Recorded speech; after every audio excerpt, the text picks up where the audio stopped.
Hello hello hello hello hello. Good morning dear Sarojwala, Ankit Saroha.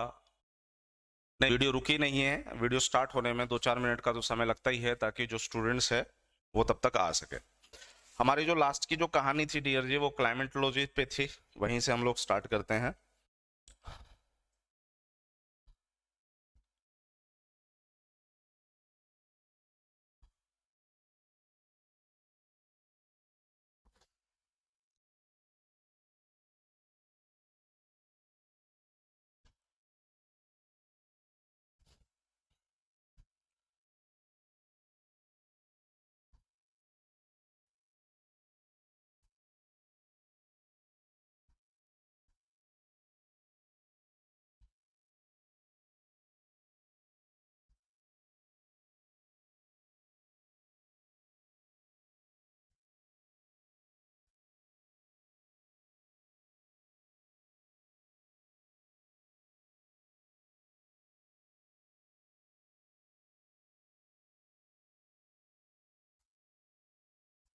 वो topic मैं एक बार देख भी लेता हूँ।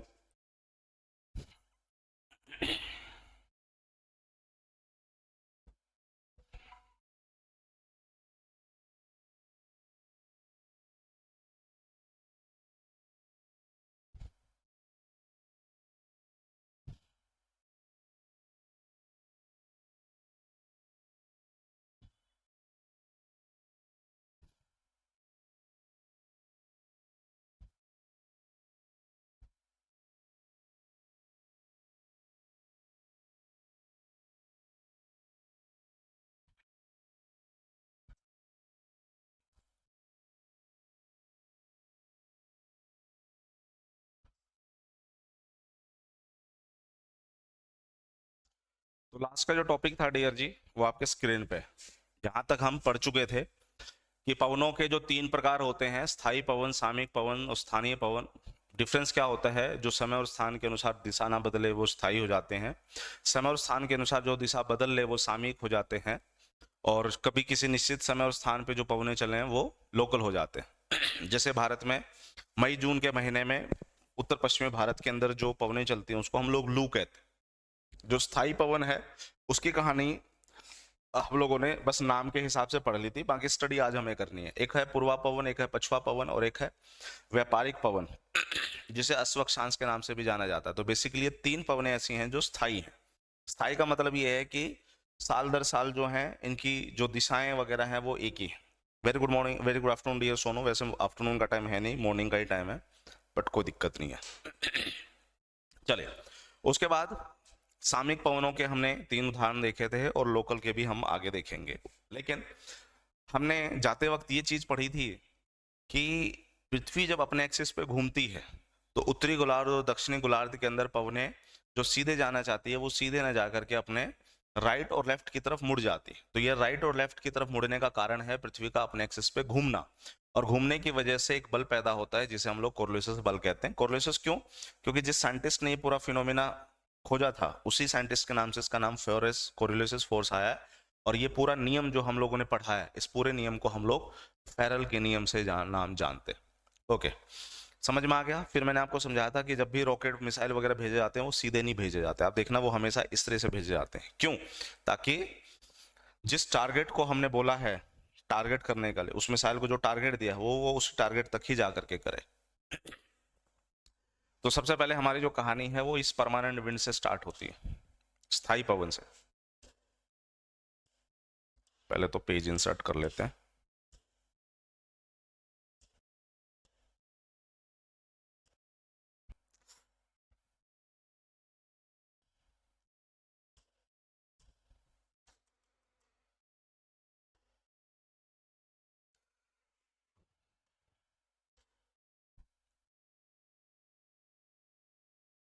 डियर जी, ये है पृथ्वी और इस पृथ्वी के ठीक बीच में हमने एक रेखा बनाई जिसे हम 0 डिग्री या फिर भूमध्य रेखा के नाम से जानते हैं। इसी में आपको थोड़ा ऊपर की तरफ चलना है।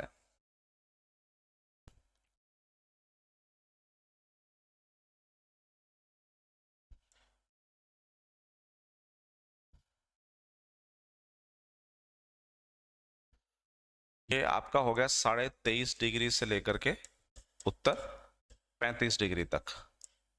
सेम ये उत्तर है तो इसे दक्षिण कर दो, 23.5 डिग्री दक्षिण से लेकर के 35 डिग्री दक्षिण तक।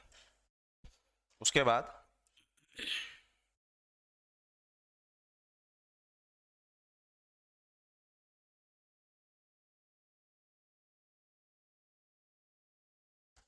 पैंतालीस डिग्री दक्षिण से लेकर के 66.5 डिग्री दक्षिण, 45 डिग्री उत्तर से लेकर के 66.5 डिग्री उत्तर, और आखिरी में आपका हो जाएगा पोल, नॉर्थ पोल और साउथ पोल। अब सबसे पहले मैंने आपको कल मतलब पिछले सेशन में ये बात बताई थी कि पवन का मतलब होता है कि हाई प्रेशर से लो प्रेशर की तरफ विंड चले। तो मतलब जहां उच्च दबाव है और जहां निम्न दबाव है, तो उच्च दबाव से निम्न दबाव की तरफ ही पवनें हमेशा चलेंगे। ऊपर अगर टंकी है तो नीचे जो आप पानी ले रहे हो टैप वाटर से, वो इसलिए आ पा रहा है क्योंकि ऊपर दबाव ज्यादा है, नीचे का कम है। लेकिन उस टंकी को, जो छत के ऊपर, उस टंकी को उठा करके नीचे, मतलब जहां पर आपका नल है उसके नीचे की तरफ ले जाओ, क्या पानी ऑटोमेटिकली उस नल में आ जाएगा? नो। क्यों? क्योंकि नल का दबाव अब ज्यादा है, टंकी का दबाव कम है। यही वजह है कि उच्च दबाव से निम्न दबाव की तरफ कोई चीज चलती है। ये थोड़ा सा ध्यान रख लेना आपको। अब मुझे सर उच्च दबाव निम्न दबाव के प्रिंसिपल्स को फॉलो करना है, तो सर मुझे तो पहले ये पता होना चाहिए कि कहां पर का दबाव उच्च है और कहां का दबाव निम्न है। जो 0 डिग्री का क्षेत्र है डियर जी, इसका जो दबाव है वो निम्न है। बस काम चल गया। बस अब क्या करना है, ऊपर और नीचे की तरफ जाते वक्त इसे अल्टरनेट करते जाना है। मतलब लो प्रेशर से ऊपर की तरफ जाओगे तो ये हाई प्रेशर हो जाएगा, फिर लो प्रेशर हो जाएगा और फिर हाई प्रेशर हो जाएगा। इसी तरह से नीचे लो प्रेशर है तो यहाँ पर हाई प्रेशर कर दो, फिर लो प्रेशर कर दो, फिर हाई प्रेशर कर दो, काम खत्म। तो ये लो प्रेशर हाई प्रेशर, मतलब एक सिर्फ इक्वेटर पे लो प्रेशर करो। सर क्यों इक्वेटर पे लो प्रेशर करना? क्योंकि बेटा ये इलाका जो है काफी गर्म है और गर्म इलाके के अंदर जो है दबाव जो होता है वो हमेशा कम होता है। सुना की कहानी, बस अल्टरनेट करते जाओ, अपना काम चल जाएगा। लो हाई, नीचे लो हाई, लो और हाई। और हमें पता चला है कि विंड जो है हमेशा हाई से लो की तरफ चलती है। अब लॉजिकली यहां से हाई प्रेशर है, यहां पर लो प्रेशर है, तो विंड को कैसे चलना चाहिए? सीधे चलना चाहिए क्या? आप कहोगे सर चलना तो लॉजिक ये कहता है कि सीधे ही चले, लेकिन हमें पता है कि पृथ्वी जो है अपने एक्सिस पे घूम रही है, और पृथ्वी क्योंकि अपने एक्सिस पे घूम रही है, घूमने की वजह से इस पे एक बल लगता है जिसे कोरलेसिस बल कहते हैं। कोरलेसिस बल उत्तरी जो गोलार्ध होता है वहां पर पवनों को वो अपने उत्तर की साइड मोड़ देता है, जो दक्षिणी गोलार्ध होता है वहां पर पवनों को अपने लेफ्ट साइड मोड़ देता है। तो सर ऊपर से नीचे की तरफ आ रही है, तो मुझे ये देखना है कि इस पवन के हिसाब से राइट किधर पड़ेगा, क्योंकि 0 डिग्री के ऊपर जो है राइट हैंड साइड टर्न करेगी और 0 डिग्री के नीचे यानी दक्षिणी गोलार्ध में लेफ्ट हैंड साइड टर्न करेगी। तो इसका जो राइट बनने वाला है वो ये बनने वाला है, ये देखिए, ये इसका राइट होगा। बोलो हाँ या ना? जी सर, ये इसका राइट होगा।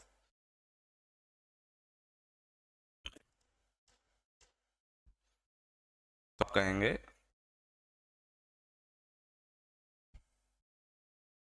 ये ऐसे जाएगी, और अगर ये पवन ऐसे जा रही है तो आप देखिए क्या ये राइट की तरफ मुड़ रही है? ये देखो, ये ऐसे जा रही है, तो ऐसे जा रही है तो मेरे हिसाब से राइट तो ये बनेगा ना। तो देखिए ऐसे ही तो जा रही है। अगर बेटा यहाँ हाई से लो की तरफ जा रही है तो देखिए ये भी तो हाई से लो ही है ना, तो इसका मतलब है कि यहाँ पर भी पवनें कैसे जाएंगी? ऐसे जाएंगे।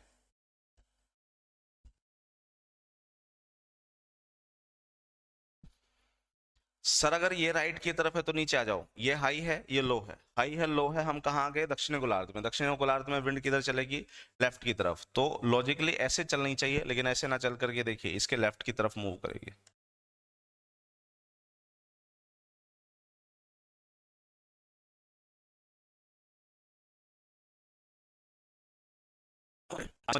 है वो राइट की तरफ टर्न कर रही है, नीचे वाली विंड जो है वो लेफ्ट की तरफ टर्न कर रही है। अगर ये लेफ्ट की तरफ टर्न कर रही है तो देखिए ये पवन भी लेफ्ट की तरफ ही टर्न करनी चाहिए, क्योंकि ये भी हाई से लो की तरफ है।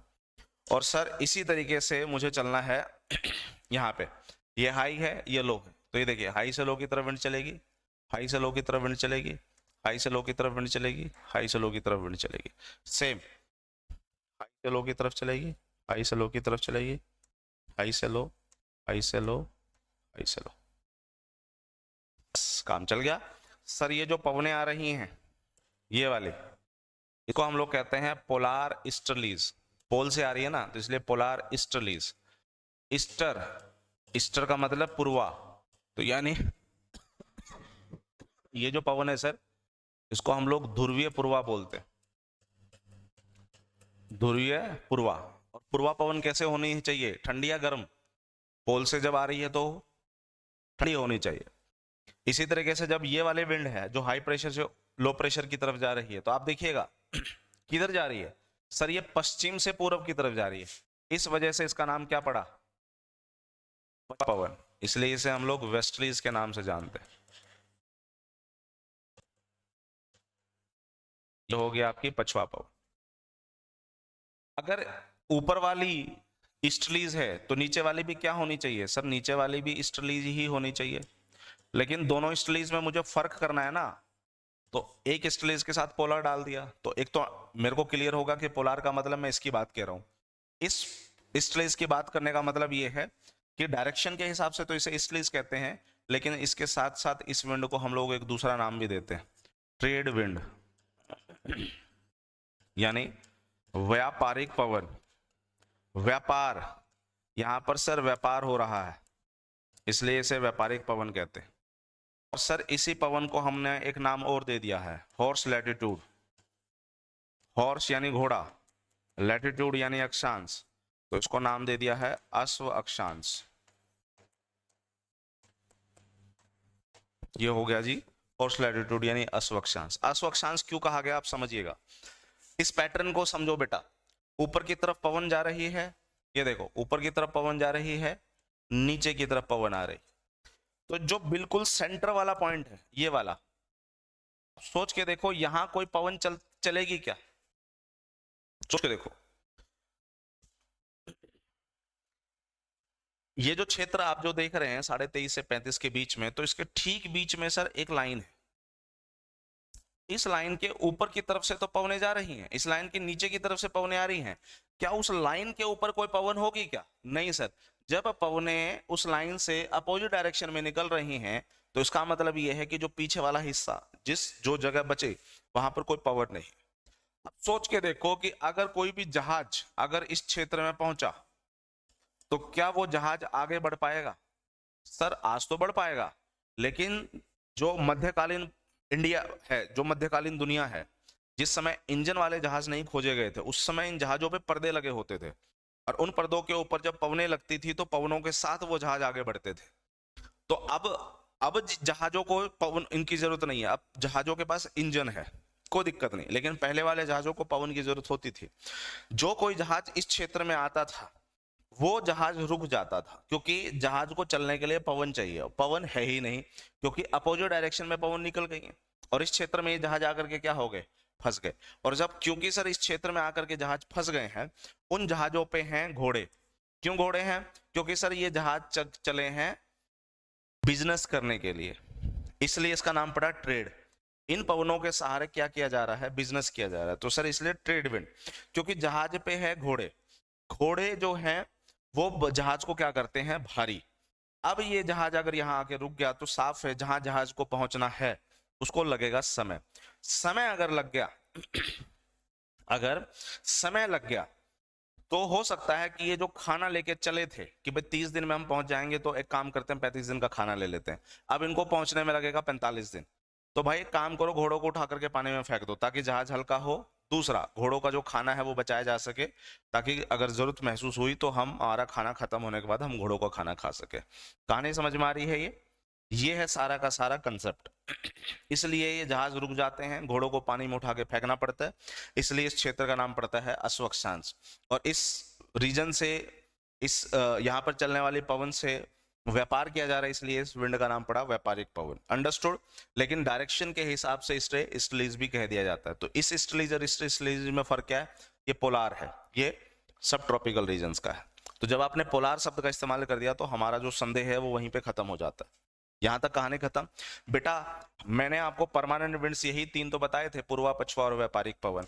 अब यही तीन यहाँ पे हैं बेटा, अगर ये तीन यहाँ पे हैं तो सेम नीचे कर देना है। ये भी आपका क्या हो जाएगा, ईस्टर्ली हो जाएगा। ये क्या हो जाएगा, वेस्टर्ली हो जाएगा। और ये क्या हो जाएगा सर, ये पोलार ईस्टर्ली हो जाएगा। यानी ये पूर्वा पवन होगी, ये पछुआ होगी और ये व्यापारिक पवन होगी। जो ऊपर है वही नीचे है। अब मुझे एक बात बताओ, ये जो 0 डिग्री, क्या इस 0 डिग्री के ऊपर कोई पवन होगी? जिस तरीके से यहां पर अपोजिट डायरेक्शन में विंड जाने की वजह से उस क्षेत्र में कोई भी पवन नहीं है, क्या 0 डिग्री के ऊपर कोई पवन होगा? सोच के देखो। आप कहोगे नहीं सर, क्यों? क्योंकि सर 0 डिग्री का क्षेत्र काफी गर्म है। इसका मतलब है कि जो अपोजिट डायरेक्शन से जो पवनें आ रही हैं वो इस क्षेत्र में आते ही क्या हो जाएंगे, गर्म। गर्म होते ही वो हल्की होकर के ऊपर उठ जाएंगी। पवन ये होती है, पवन ये नहीं होती कि यहाँ आई, ये इलाका गर्म है, गर्म होकर के हल्की होकर के ऊपर उठ गई। तो अगर ये ऐसे चल रही है तो ही इसे पवन में काउंट करोगे। अगर ये ऐसे चल रही है और किसी इलाके में पहुंची जो जहां पर गर्मी ज्यादा है, साफ है ये यहाँ से गर्म होकर के हल्की होकर के ऊपर उठेगी। जब गर्म होकर के हल्की होकर के ऊपर उठेगी, इसे को आप लोग वायु कहते हैं। तो पवन और वायु में फर्क है, एयर में और विंड में फर्क है।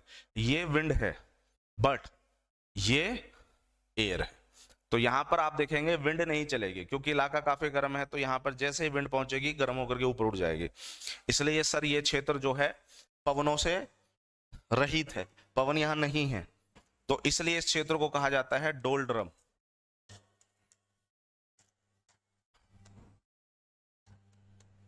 इस डोल्ड्रम का मतलब होता है कि ऐसा क्षेत्र जहां पवनें शांत हो।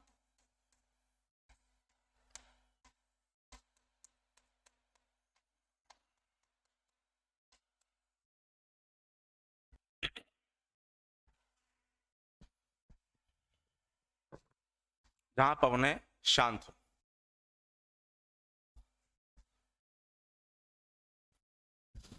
बताइए यहां तक कोई दिक्कत?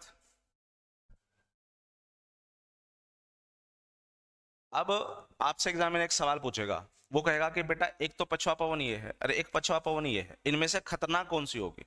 आप कहोगे सर जो दक्षिण में जो पछुआ पवन है वो ज्यादा खतरनाक होगी। क्यों? आप कहेंगे सर ऐसा इसलिए क्योंकि अगर मैं पृथ्वी की बात करूं, पृथ्वी का जो उत्तर का हिस्सा है वहां पर जमीनी हिस्सा ज्यादा है। तो जमीनी हिस्सा ज्यादा होने से क्या होता है कि यहाँ पर पवन बहुत तेज नहीं हो पाती। लेकिन जब दक्षिणी हिस्से में मैं आऊंगा तो दक्षिणी हिस्से के अंदर जो है पानी का क्षेत्र ज्यादा है सर। इसलिए अगर कोई पवन पानी के ऊपर चलती है तो आगे बढ़ने के दौरान जो है वो पवन खतरनाक होती जाएगी। पछुआ पवन दक्षिण में उत्तर के मुकाबले ज्यादा खतरनाक है। क्यों? क्योंकि यहाँ पर पानी की अवेलेबिलिटी है। पानी ज्यादा होने की वजह से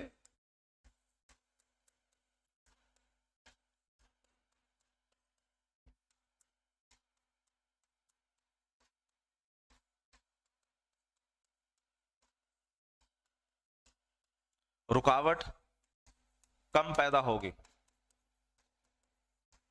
और इसलिए ये आगे बढ़ने के दौरान खतरनाक होते जाएंगे। अब समझिएगा, एक है गरजता चालीसा,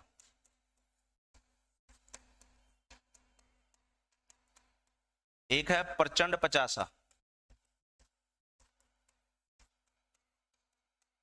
और एक है चीखता साठा।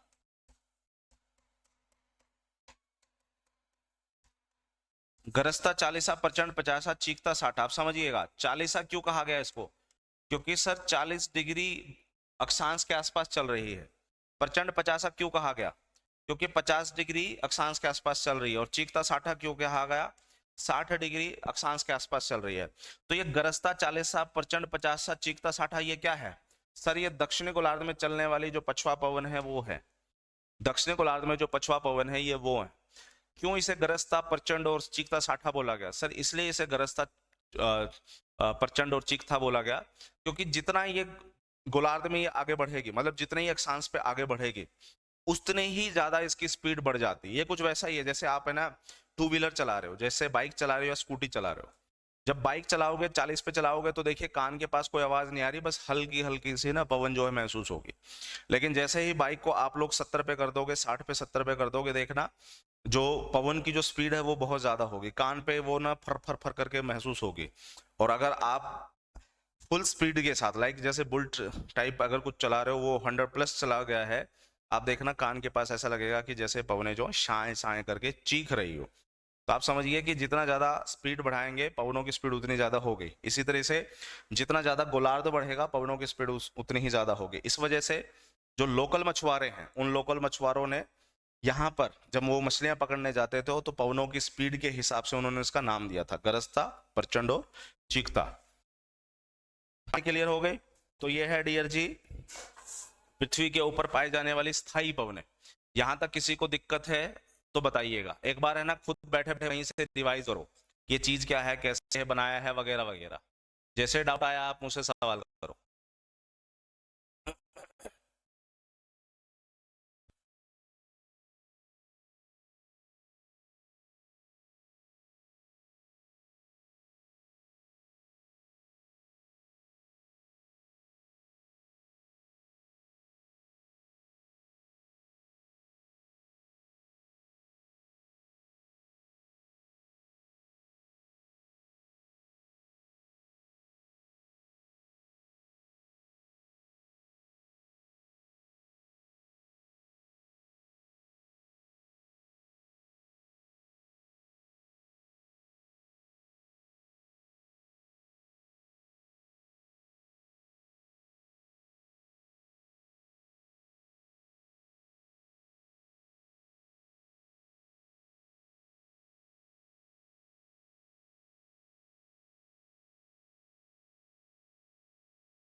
चलिए अब चलते हैं हम दूसरी पवन पे, जिसे हम लोग कहते हैं सामयिक पवनें। स्थायी पवन तो हो गई। सेकंड जो पवनें होती थी सामयिक पवनें होती थी, जिसे आप लोग वेरिएबल विंड्स भी बोलते हैं या सीजनल विंड्स भी बोल सकते हैं।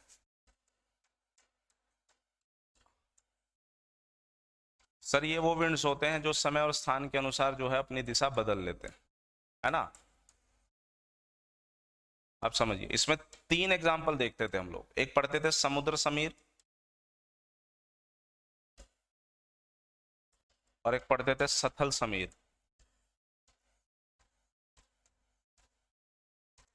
दूसरा जो होता था उसे हम कहते थे पर्वत समीर, समीर। और जो तीसरा होता था उसे हम कहते थे मानसून। तो ये 3 जो होते हैं पवनें। तो आप समझिएगा कि मान के चलो कि दिन में इसकी दिशा ये होता है, रात में इसी की दिशा ये हो, तो समय और स्थान के अनुसार इसने दिशा बदल लिया कि नहीं बदल लिया? सर इंग्लिश एंड मैथ की क्लास क्यों नहीं लग रही? Karan Singh I don't know, आपकी तो बेटा क्लाइमेटोलॉजी की भी क्लास नहीं लग रही थी, है ना। तो क्लास लग रही है, लेकिन दैट डिपेंड्स कि मतलब रेगुलर कौन सी क्लास है, किसका सिलेबस खत्म हो रहा है। अब जैसे हमने पॉलिटी पढ़ी तो पॉलिटी का सिलेबस खत्म हो गया। अब ज्योग्राफी पढ़ेंगे तो ज्योग्राफी का सिलेबस खत्म करेंगे। सर कुछ पल्ले नहीं पड़ रहा है, 8वीं क्लास में पढ़ा था, दोबारा अब पढ़ रही हूँ। सरोज बाला, इसमें पल्ले पढ़ने वाले बच्चा कोई बात ही नहीं है, बहुत नॉर्मल सी चीज है। क्या पल्ले नहीं पढ़ रहा? कंसेप्ट पल्ले नहीं पढ़ रहा, वो बताओ। ये कंसेप्ट आपके पल्ले नहीं पढ़ा, ये बताओ। कंसेप्ट में कुछ समझने की जैसे है ही नहीं। दो चीज समझनी है, एक हाई प्रेशर, एक लो प्रेशर, काम खत्म। हाई से लो की तरफ विंड चलेगी, चला दो। सीधे नहीं चलेगी, क्योंकि पृथ्वी घूम रही है, इसलिए उत्तरी गोलार्ध में उसके राइट मुड़ जाएगी, दक्षिणी गोलार्ध में उसके लेफ्ट मुड़ जाएगी। देखो सिंपल सी एक कहानी समझो, कुछ भी नहीं है इस विंड वाले टॉपिक में तो डियर जी, कुछ भी नहीं है। विंड में का मतलब ही होता है बस हाई प्रेशर लो प्रेशर, कहानी खत्म हो जाती है, समझो इस बात को। डियर सरोज बाला, आप स्क्रीन के उस साइड है, ठीक है, मैं स्क्रीन के इस साइड हूं, तो एक काल्पनिक सिचुएशन लेते हैं। आप बिल्कुल मेरे सामने खड़े हैं, बिल्कुल 90 डिग्री पे। मैं खड़ा हूं कहां पे? पोल की तरफ, ठीक है। आप हैं इक्वेटर की तरफ। पृथ्वी जो है अभी घूम नहीं रही है, अभी बिल्कुल खड़ी है। आज ही क्लास लगाई है तो फिर तो दिक्कत आनी थी सरोज। अगर क्लास ही आज लगाई तो फिर तो दिक्कत आनी ही थी, फिर तो समझने जैसा कुछ नहीं। पीछे के जितने टॉपिक हैं सबसे पहले उसको खत्म करो, क्योंकि पहली क्लास नहीं खत्म करोगे सीधे पांचवी में आ जाओगे तो पांचवी की चीजें तो पल्ले पड़ेगी नहीं। इसलिए पहली क्लास, दूसरी क्लास, तीसरी क्लास, ऐसे पढ़ते चलो, तो फिर जाकर के इस क्लास में आओगे तब समझ में आएगा कि बेसिकली चल क्या रहा है, ठीक है। फिर तो आगे जाने की जरूरत ही नहीं है ना। हो सकता है ये समझ में आ जाए, इसके लिए कुछ रॉकेट साइंस नहीं है, समझिए। समुद्र है सर और स्थल है, तो पहले बेटा स्थल से बना दो। ये हो गया सर स्थल, स्थल को बनाइए। ये हो गया सर स्थल, इस स्थल के ऊपर बनाओ पेड़, है ना। उड़ा दो चिड़िया, उठा दो बंदा।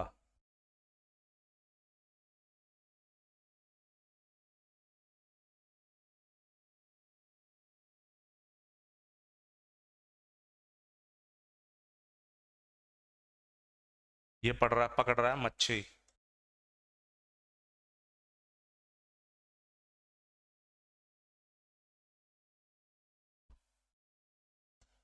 ये है समुद्र, और ऊपर है सूरज देवता। सूरज जो है गर्मी को दे रहा है समुद्र को भी, सूरज जो है गर्मी दे रहा है जमीन को भी। अब आप मुझे ये बताओ कि कौन सा हिस्सा पहले गर्म होगा?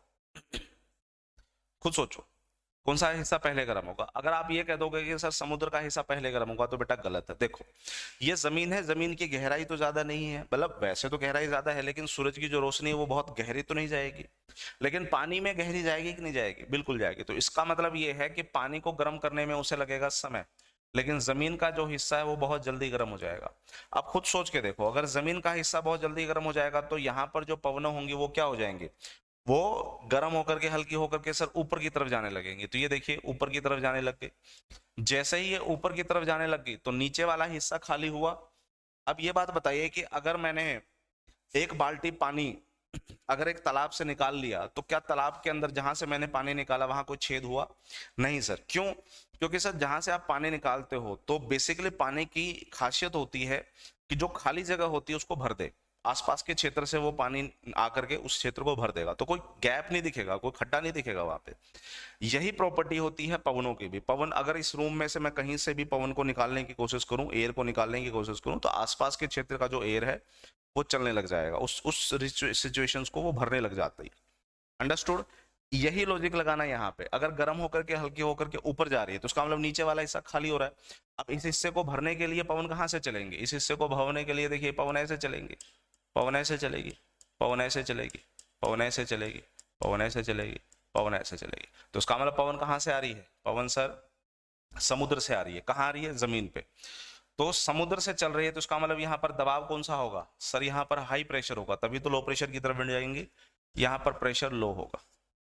तो एक बात बताइए, हाई प्रेशर कहाँ है? समुद्र पे। क्यों? क्योंकि सर दिन में पानी को गर्म होने में समय लगेगा, जबकि जमीनी हिस्सा पहले गर्म हो जाएगा, इसलिए पवने हाई प्रेशर से लो प्रेशर की तरफ चलने लग जाएंगी। तो जहां हाई प्रेशर बना हुआ है, कहाँ बना हुआ है? समुद्र पे। तो सर हाई प्रेशर जहां बना होगा वो समीर बन जाएगा। तो ये बन गया समुद्र समीर। समुद्र समीर कब बनते हैं? केवल दिन में, केवल रात में, दिन और रात दोनों में, या इनमें से कोई नहीं? चार ऑप्शन देगा। केवल दिन में बनते हैं, दूसरा केवल रात में बनते हैं, तीसरा दिन और रात दोनों में बनते हैं भाई, कभी भी बन सकते हैं, चौथा कभी भी नहीं बनते। सर कभी का तो सवाल ही नहीं पैदा होता, या तो दिन में बनेंगे रात में बनेंगे। लेकिन इस फिगर को देखो, फिगर में आपको चांद दिख रहा है, सूरज दिख रहा है। सर सूरज दिख रहा है, इसका मतलब बात किसकी हो रही है? दिन की या रात की? सर दिन की हो रही है। तो इसका मतलब समुद्र समीर कब बनेंगे? केवल दिन में।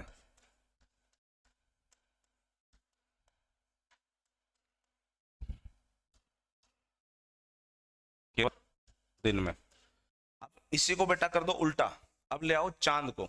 सर जैसे ही चांद आया आसमान में, यानी जैसे ही रात हुई, रात होते ही ये सिस्टम अलग हो जाएगा। जो हिस्सा दिन में पूरी रात पूरे दिन गर्म होता रहा, वो हिस्सा रात तक आते आते क्या हो चुका होगा, ठंडा। ठंडा का मतलब क्या होगा, इसका मतलब सर यहाँ पर दबाव जो है वो हाई प्रेशर हो चुका होगा। और जो जमीनी जो पानी वाला हिस्सा था, जो पानी वाला हिस्सा था सर, पानी वाला हिस्सा दिन भर गर्म होता रहा, इसका मतलब शाम तक आते आते वो पूरी तरह से गर्म हो चुका होगा। इसका मतलब वहां प्रेशर कौन होगा, लो प्रेशर होगा। और क्योंकि सर रात के सिस्टम में ये प्रेशर बदल जाएगा, इसलिए हाई प्रेशर से लो प्रेशर की तरफ विंड चलेंगे।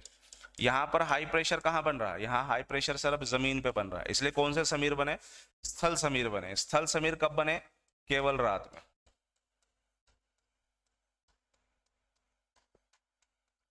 डियर जी इसमें ये चीज अगर आपको समझ में आ गई तो ये समझ लो कि सेकंड जो कंसेप्ट है सेम है, इसमें कुछ भी अलग नहीं है। बस जहां समुद्र है, स्थल है, वहां पर पर्वत और घाटी कर देना है। कैसे सर, ये ले लो, ये ले लीजिए आप बेटा पर्वत, ये आ गया आपका घाटी। अब मैं यहां पर लेकर के आता हूं किसको, सूरज को। सूरज देवता जो हैं वो क्या कर रहे हैं, अपनी रोशनी घाटी में भी पहुंचा रहे हैं और अपनी रोशनी पर पहुंचा रहे हैं। अब आपको यह बताना है कि कौन सा हिस्सा पहले गर्म होगा, सोच के देखो।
तो पहले कौन सा हिस्सा गर्म होगा, very good afternoon dear Priyanka. Sir पहले हिस्सा जो ऊपर होगा, देखो एक होता है सरफेस एरिया। सरफेस एरिया है देखो, ये काफी चौड़ा भी है और काफी गहरा भी है, तो समय लगेगा इसे ठंडा होने में। जो हिस्सा ऊपर की तरफ है, सूरज की रोशनी बहुत जल्दी पहुंच रही है, इलाका भी बहुत छोटा है, तो सर ये इलाका काफी ऊपर और छोटा होने की वजह से यहाँ पर प्रेशर जो होगा, मतलब यहाँ जो हीट होगी, जो गर्मी होगी वो ज्यादा होगी। गर्मी ज्यादा होगी तो मतलब प्रेशर लो होगा। लो प्रेशर यहाँ डेवलप हुआ, इसका मतलब है कि घाटी जो अभी पूरी तरह से गर्म नहीं हुई है, इसका मतलब यहाँ पर प्रेशर क्या होगा, हाई। तो हाई से बेटा क्या विंड चलेगी, लो की तरफ। समझ में आया, तो यानी घाटी से पर्वत की तरफ सर विंड जो है वो चलने लग जाती है। इसका उल्टा कर दो रात में। सर रात में जैसे ही चांद आया, चांद आते ही ये कंडीशन जो है क्या हो जाएंगी, अपोजिट हो जाएंगी। मतलब सर दिन में जो हिस्सा लो था प्रेशर का, वो हिस्सा जो है रात में हो जाएगा हाई की तरफ, और जो हिस्सा आपका हाई प्रेशर था दिन में, वो हो जाएगा लो की तरफ। अब देखोगे पवन है तो कैसे चलने लग गई है, अब पवन चलने लग गई है हाई प्रेशर से लो प्रेशर की तरफ।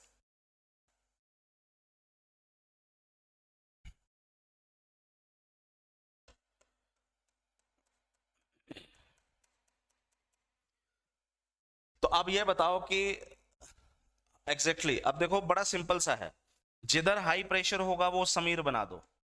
हाई प्रेशर कहाँ है, घाटी में। कब, जब सूरज था, तो इसका मतलब कौन सा समीर बना, घाटी समीर बना। घाटी समीर कब बना बेटा जी, सूरज का मतलब क्या है, दिन में, तो सर ये बन गया केवल दिन में।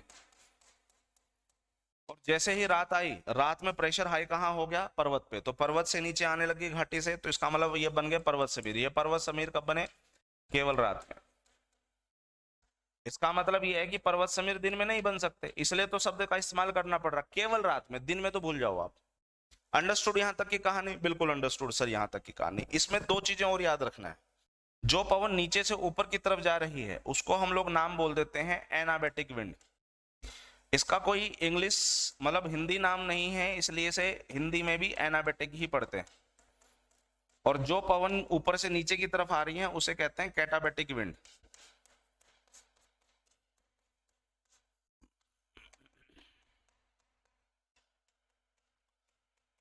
अगर आपने कभी पे भी पर्वतों में ट्रैकिंग की है, ट्रैकिंग मतलब जब आप पर्वतों पे ऊपर चढ़ते हो, पर्वत से नीचे उतरते हो, कभी ऐसा हुआ है पहाड़ी या पर्वत में, तो आप हमेशा देखना जब आप दिन में नीचे से ऊपर की तरफ जा रहे होते हो तो पवन जो है वो नीचे से ऊपर की तरफ आपको महसूस होगी। ये देखिए, जब आप पर्वत पे ट्रैकिंग कर रहे होगे तो देखिए घाटी से पर्वत की तरफ विंड आ रही है कि नहीं आ रही है? क्यों आ रही है वो कारण मैंने आपको बता दिया। ये ध्यान रख लेना, कभी भी ट्रैकिंग करो तो आपको हमेशा यहाँ दिखेगा नीचे से ऊपर की तरफ पवन आ रही है, तो अंडरस्टूड है सर वो एनाबेटिक है। ऊपर से नीचे जा रही है, अंडरस्टूड है वो कैटाबेटिक है। सर बैच लिया तब सर बोल रहे थे कि 9 से शाम 5 बजे तक लाइव क्लास लगेगी, पर रोज एक क्लास लगती है, सिर्फ रोज एक क्लास लगती है। तो सिलेबस भी तो डियर जी प्रियंका बहुत हो गया है, ये सब सारी क्लासेस पढ़ लेंगे। 9 से 5 बेटा कैसे हो पाएगा? एक बात बताओ, अगर आपकी पॉलिटी की क्लास खत्म होगी तो पॉलिटी तो हो ही नहीं पाएगी, आप समझिएगा। और अगर मैं आपके बैच की बात करूं तो आपके बैचेस के अंदर मैं अगर मैं बात करूं, देखो पॉलिटी, पॉलिटी के बेटा 28 सेशन हो गए, सिलेबस खत्म। ज्योग्राफी की बात करो तो ये आई थिंक 14 सेशन है, 13 हो चुके हैं, 14 सेशन है। अगर आप मैं बात करूं इकोनॉमिक्स की, इकोनॉमिक्स में बच्चे 20 क्लास हो चुकी है। एक बात बताओ कितनी क्लासेस होगी? 20 ही तो होगी। तो जो सिलेबस खत्म हो गया वो तो लग ही नहीं सकती, जो बचे हैं वही तो लगेगी। अब कंप्यूटर की क्लास कितनी हो चुकी है आपकी? कंप्यूटर की क्लास में देख रहा हूँ यहाँ पर, नंबर तो है नहीं यहाँ पे, लेकिन 20 प्लस है, 20 नहीं है जिस हिसाब से गए 30 के आसपास है। हरियाणा जीके की कितनी क्लास हो चुकी है? हरियाणा जीके की कम से कम मैंने 30 प्लस क्लासेस है। तो एक बात बताओ ये कैसे हो पाएगी? डेली तो हो ही नहीं पाएगी। कहने का मतलब आपका सिलेबस जो है वो खत्म होने की कगार पे है, लगभग लगभग महीने 1.5 महीने में आपका बैच खत्म हो जाएगा। तो 9 से 5 तो लॉजिक ही नहीं है क्लास चले, ये तो तब लॉजिक है जब आप शुरू में आएंगे, जब आपका पहला दिन बैच होगा, यानी सब बच्चों के लिए नया होगा, तो उस दिन से आपका जो बैच चलेगा वो चलेगा 9 से 5, है ना? तो सरोज बालाजी 6 घंटे की क्लास लगना एक दिन में ना, क्या होता है कि आपको पढ़ना भी है, नोट्स भी बनाने हैं, रिवीजन भी करना है। 6 घंटे की क्लास लग रही है, इसका मतलब ये है कि बहुत ज्यादा है वो। मैं अगर आपकी जगह होता तो मैं एक दिन में सिर्फ 2 या 3 ही क्लास ले पाता, इससे ज्यादा नहीं ले पाता, क्योंकि 2-3 क्लास लेने का मतलब है कि कम से कम 4 घंटे, 3 क्लास लेने का मतलब है कि कम से कम 4 घंटे गया, 4 घंटे गया उसका मुझे रिवीजन भी करना है। शुरू में तो ये चीजें इजी लगती हैं, लेकिन जैसे जैसे बैच आगे बढ़ता जाता है वो चीजें डिफिकल्ट होने लग जाती हैं। तो डियर प्रियंका, समझिए जब सिलेबस हो गया है, पीछे का क्या सारा सिलेबस आपने पढ़ लिया है, इफ आंसर इज नो, तो इसका मतलब ये है कि गलती आपके एंड पे है, एकेडमी के एंड पे नहीं है। जाके सबसे पहले उनको पढ़िए, नोट्स बनाइए, रिवाइज कीजिए, मॉक दीजिए, ठीक है? और जो डेली जो क्लास लग रही है वो सही रिदम में क्लास लग रही है। अगर डेली क्लास एक ही लग रही है, दो ही लग रही है, तो आपके लिए आसान ये होगा कि पीछे वाली चीजों को बहुत आसानी से आप रिवाइज कर सकते हो, पढ़ सकते हो। समझे? चलो, यहां तक किसी को किसी तरह की दिक्कत है तो बताइए। हाँ नहीं समझ गया हम, सरोज जी, मैं वही कह रहा हूँ ना कि भाई लगते क्लास तो लगती है, ऐसे थोड़ी बात है। और मान के चलो एक ही क्लास लग रही है तब भी आप देखिएगा कि तब भी लॉजिक है। अब कुछ सिलेबस खत्म हो गया, लाइक अगर इकोनॉमिक खत्म होगी तो वो तो लगेगी नहीं, अब पॉलिटिक्स खत्म होगी वो लगेगी नहीं, अब क्या बच गया? अब ज्योग्राफी, अब ज्योग्राफी लग रही है, देखो कल हमने पॉलिटिक्स खत्म किया, अब ज्योग्राफी शुरू। आई होप प्रियंका जी आप समझ गए होंगे। यहां तक किसी को डाउट है तो बताइए। जो टॉपिक है वो हमारा मानसून है।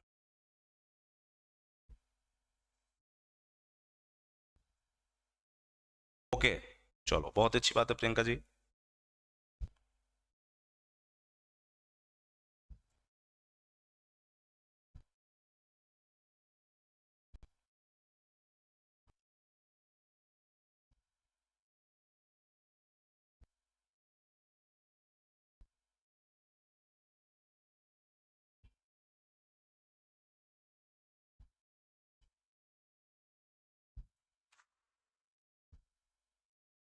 डाउट डाउट जल्दी बताओ, इसमें से किसी तरह का दिक्कत?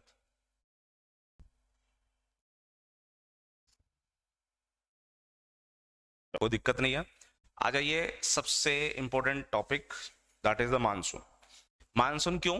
क्योंकि सर पूरी दुनिया में जो मानसून की जो पवनें होती हैं वो कुछ ही देशों में चलती हैं, जैसे कि भारत हो गया, और भारत के साथ साथ जो साउथ ईस्ट एशिया होगा, लाइक इंडोनेशिया, मलेशिया, चाइना जैसे देश, उन देशों में ही ये मानसून की पवनें जो है बारिश कर पाती है।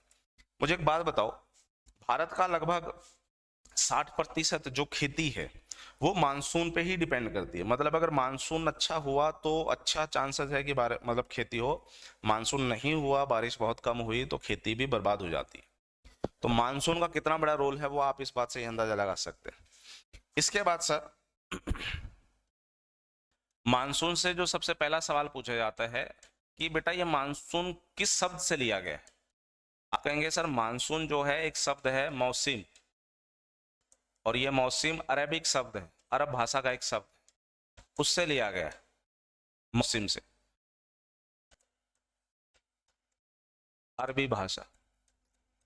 तो ये जो मानसून है जो कि मौसम से निकला, इसका क्या मतलब है सर? इसका मतलब है कि जो आ रही हैं पवनें वो बारिश कर रही हैं। आप समझिएगा कि मानसून क्या है, एक पवन है या फिर बारिश है? सोच के देखो, मानसून क्या है, एक पवन है या फिर बारिश? दोनों में से अगर आपके सामने ऑप्शन हो तो क्या आप जाओगे? मानसून एक पवन है, बारिश मत करना, ऐसी पवनें जो बारिश करती हैं। मानसून एक ऐसी पवन है जो बारिश करती है, तो पवन बोलेंगे उसको, विंड्स बोलेंगे, रादर देन उसे बारिश मत बोल देना, ठीक है? दूसरा, पहला चीज तो कहां से लिया गया, दूसरी चीज, मानसून बेटा कब आता है? सर भारत की बात करें तो भारत में ये मानसून आता है जुलाई और अगस्त के महीने में, उस समय काफी एक्टिव होता है। अच्छा, ये जब मानसून आता है तो उस समय इसकी दिशा क्या होती है? दिशा, हाँ, ये देखो रीजनिंग, ईस्ट, वेस्ट, नॉर्थ और साउथ। तो जब मानसून आता है तो इस मानसून की दिशा ये होती है। तो अब देखिए ये कैसी दिशा है, साउथ वेस्ट है सर। तो भारत में जब मानसून आता है तो उसकी दिशा साउथ वेस्ट होती है। चलो बनाओ भारत को प्यारा भारत।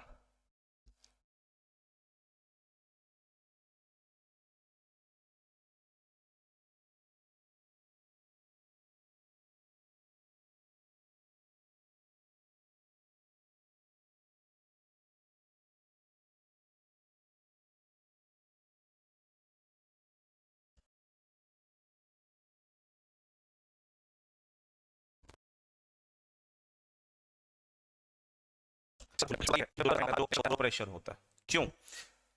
सोच के देखो सर, क्योंकि जून के महीने में भारत में बहुत ज्यादा गर्मी पड़ती है। गर्मी क्यों पड़ती है जून के महीने में भारत में बेटा? क्योंकि जो सूरज होता है ना सर, जून के महीने में वो कर्क रेखा तक पहुंच जाता है। सूरज कर्क रेखा तक पहुंचता था, अगर आपको याद हो तो हम कुछ ऐसा पढ़ते हुए आए जो,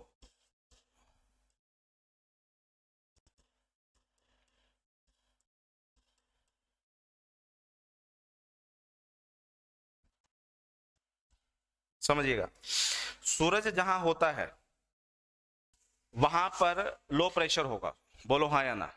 सूरज जहां होगा वहां लो प्रेशर होगा, बोलो हाँ या? मतलब सर, मतलब बेटा ये समझो कि अगर सूरज की मैं बात करूं तो मार्च के महीने में सर सूरज कहां होता है? मार्च के महीने में सूरज होता है 0 डिग्री पे, यानी इक्वेटर पे। इक्वेटर यानी भूमध्य रेखा। इसका मतलब यह है कि सूरज अगर सीधे यहां अपनी रोशनी डाल रहा है तो यहां कौन सा प्रेशर बना सर? यहां लो प्रेशर बना। क्लियर यहां तक की कहानी? यही वजह है कि मार्च के बाद भारत में गर्मी आनी शुरू हो जाती है। क्यों? क्योंकि मार्च से पहले पहले सूरज कहां होता है? मार्च से पहले ये मकर रेखा पे होता है। देखिए, मार्च के बाद अप्रैल हो गया, अप्रैल के बाद मई हो गया, मई के बाद जून हो गया। जून के महीने में सूरज जो है वो पहुंच जाता है कहां? ऊपर की तरफ। इसका मतलब ये है कि सूरज की जो स्थिति है वो फिक्स नहीं है। सूरज ऊपर से लेकर के नीचे तक, यानी मायके और ससुराल के बीच में जो है वो क्या करता रहता है? घूमता रहता है। जून के महीने में वही सूरज जो है वो पहुंच जाता है कर्क रेखा के पास।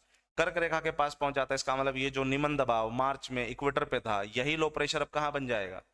यही लो प्रेशर सर अब कर्क रेखा पे बन जाएगा। समझ में आ गई कहानी? चलो, जून के बाद सर सितंबर हो गया, अक्टूबर हो गया, सॉरी, जून के बाद जुलाई हो गया, अगस्त के बाद जुलाई, अगस्त, और सर सितंबर। सितंबर में सूरज वापस कहाँ आ जाता है, भूमध्य रेखा पे, इसका मतलब वो लो प्रेशर अब यहाँ आ जाता है। उसके बाद सितंबर के बाद अक्टूबर हो गया सर, नवंबर हो गया और दिसंबर। दिसंबर में वही सूरज कहाँ पहुंच जाता है, मकर रेखा पे, इसका मतलब है कि लो प्रेशर अब यहाँ आ जाता है। अब देखिए भारत कहाँ है सर, भारत है यहाँ पे, ये भारत, भारत का आधा हिस्सा ऊपर है और भारत का आधा हिस्सा नीचे है। वैसे तो गलत है, भारत का 2/3 हिस्सा ऊपर होता है, 1/3 हिस्सा नीचे होता, तो आधा आधा गलत कहना, लेकिन मैप के हिसाब से ऐसा लगता है जैसे आधा आधा हिस्सा ऊपर नीचे। तो सर जब सूरज की रोशनी यहाँ पहुंचेगी, अब सोचिएगा कि ये इलाका काफी गर्म होगा कि नहीं होगा, इसका मतलब है कि इसके आसपास का जो क्षेत्र है वो भी काफी गर्म होगा, यानी ये वाला क्षेत्र, यानी ये सारा का सारा क्षेत्र गर्म होगा। कब, जब जून का महीना होगा। अब ये बताइए कि जुलाई में वो नीचे सरकेगा, तो इसका मतलब है कि सर जुलाई और अगस्त, जो गर्मी जून में इस हिस्से ने महसूस की है वो जुलाई तक बनी रहेगी, जुलाई अगस्त तक। और जुलाई अगस्त तक बनी रहेगी तो उसका मतलब है कि यहाँ पर प्रेशर कौन सा होगा बेटा, यहाँ पर प्रेशर लो होगा। यही वजह है कि हाई प्रेशर कौन सा सर, जो नीचे की तरफ। नीचे कहाँ है, नीचे है एक, यहाँ पर एक आइलैंड है जिसका नाम है मस्करिन हाई, मस्करनी क्षेत्र। कहाँ है सर, ये हिंद महासागर में क्षेत्र है। इस मस्करनी क्षेत्र में प्रेशर कौन सा होगा, इस मस्करनी क्षेत्र में प्रेशर सर हाई होगा। हाई प्रेशर से लो प्रेशर की तरफ विंड खिंचती है, इसलिए यहाँ से पवनें जो हैं वो किधर जा रही हैं, वो इंडिया की तरफ जा रही हैं। जैसे ही वो इंडिया की तरफ जा रही हैं, अब आप इसकी दिशा देखिए, क्या दिशा ऐसी ही है, हाँ सर, तो इसका मतलब इसकी दिशा होगी साउथ वेस्ट।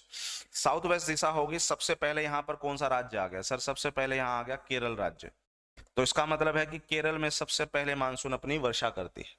अब ये बताओ कि जैसे ही केरल में ये पवन पहुंची मानसून की, आप देखेंगे केरल से ये दो हिस्सों में डिवाइड हो जाएगी। एक पवन चली जाएंगी कुछ ऐसे भारत के पश्चिम से, और एक पवन चली जाएगी जो भारत के पूर्व से। अब समझिएगा कि जो पश्चिम से की तरफ से जा रही है, तो पश्चिम से वो बारिश करते हुए जाएगी, लेकिन जैसे ही आप राजस्थान के क्षेत्र में पहुंचोगे, यहां पर एक पहाड़ी है जिसका नाम है अरावली। अरावली की पहाड़ी देखिए सीधी नहीं खड़ी होती, वो कुछ ऐसे खड़ी होती है कि जो मानसून की पवनें आती हैं वो अरावली के किनारे से होते हुए आगे बढ़ती, अरावली के किनारे से होते हुए आगे बढ़ती। जब कोई पवन, देखिए पवन सीधी जा रही है, अगर पर्वत मेरी तरह बिल्कुल सामने से खड़े हो जाएं, तो वो पवनें टकरा करके ऊपर उठनी चाहिए। अगर टकरा करके ऊपर उठ रही हैं तो ही वहां पर बारिश होगी।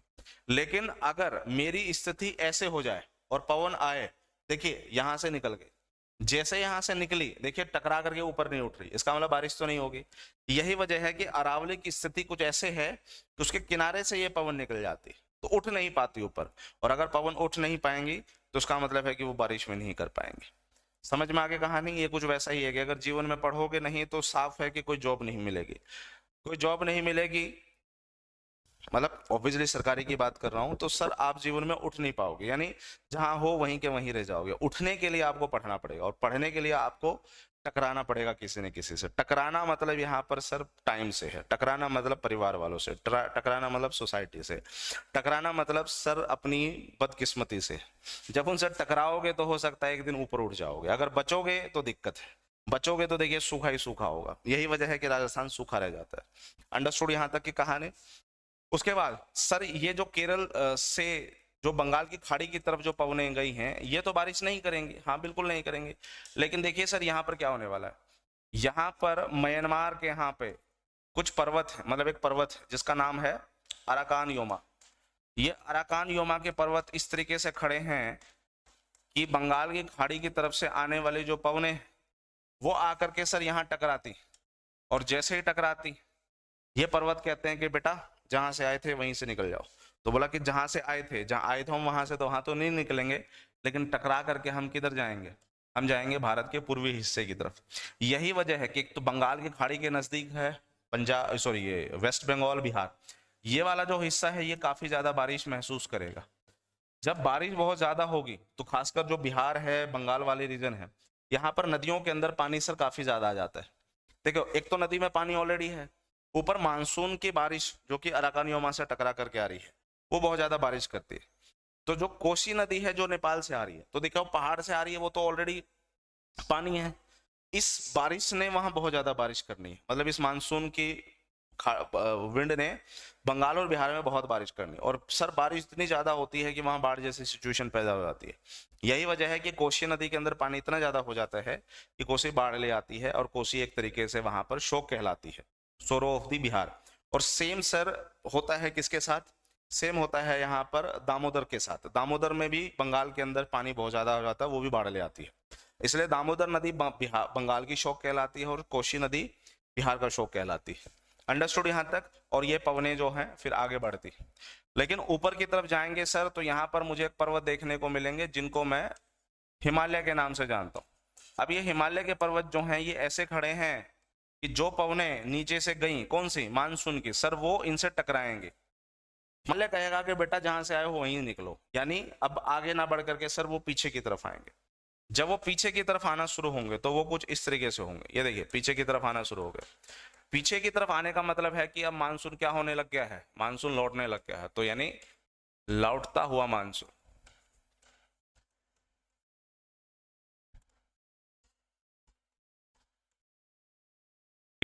जब मानसून सर लौट रहा होता है, कब लौट रहा होता है, नवंबर और दिसंबर के महीने में लौट रहा होता है। नवंबर और दिसंबर के महीने में मानसून जो है वो लौट रहा है, ठीक है। जब लौटेगा तो उसकी दिशा किस डायरेक्शन में होगी, सर लौटता हुआ मानसून की दिशा ये होती है, तो बेटा कैसी होगी, नॉर्थ ईस्ट होगी सर। तो लौटता हुआ मानसून नवंबर दिसंबर में दिशा नॉर्थ ईस्ट। अब खुद सोच के देखो, क्या ये बारिश करेगी, सर बारिश करने के लिए नमी का होना जरूरी है, और नमी कहां से इस पवन ने उठाया था, ये उठाया था हिंद महासागर से।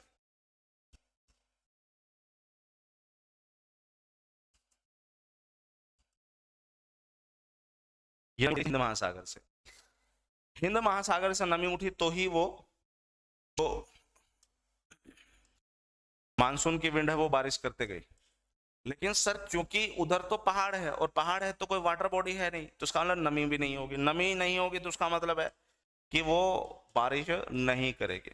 लेकिन ऐसा क्यों कहा जाता है कि लौटता हुआ मानसून जो है तमिलनाडु में बहुत ज्यादा बारिश करता है।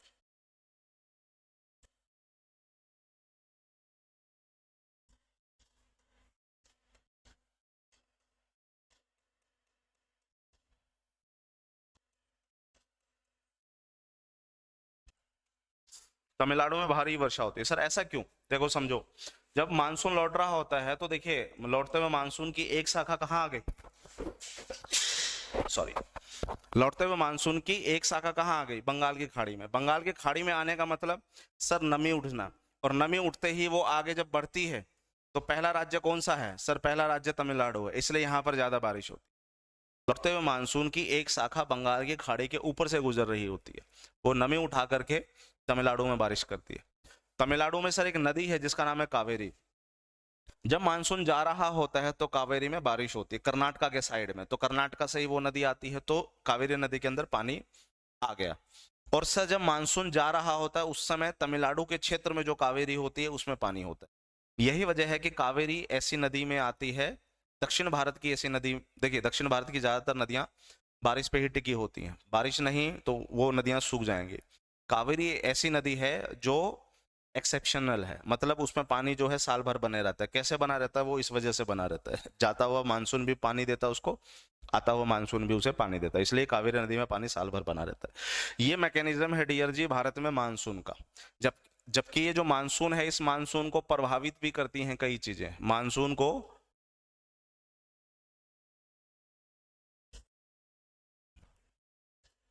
प्रभावित करने वाले कारक,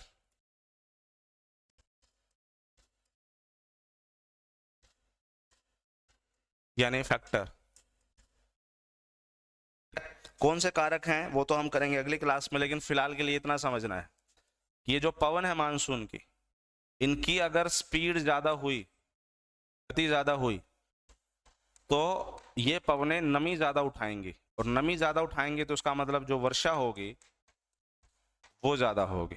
इसका अपोजिट हो सकता है, अगर गति कम हुई तो नमी बहुत कम होगी, इसका मतलब वर्षा और भी कम होगी।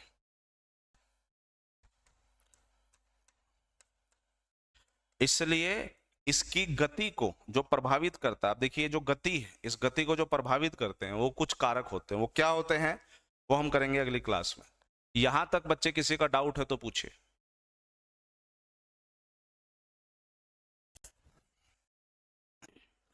ये मानसून को प्रभावित करने वाले जो कारक हैं उसको हम पढ़ेंगे अगली क्लास में। फिलहाल के लिए बस इतना बताओ कि यहाँ पर जो हमने टॉपिक पढ़ा उसमें से किसी तरह का कोई डाउट है तो बताइए। तो हमने बेसिकली जो स्थायी पवन है और जो सामयिक पवन है उसके बारे में बात कर ली। सामयिक पवन का जो बचा हुआ हिस्सा है वो अगली क्लास में यानी कल हम देख लेंगे, और उसके साथ साथ हम देख लेंगे किसको,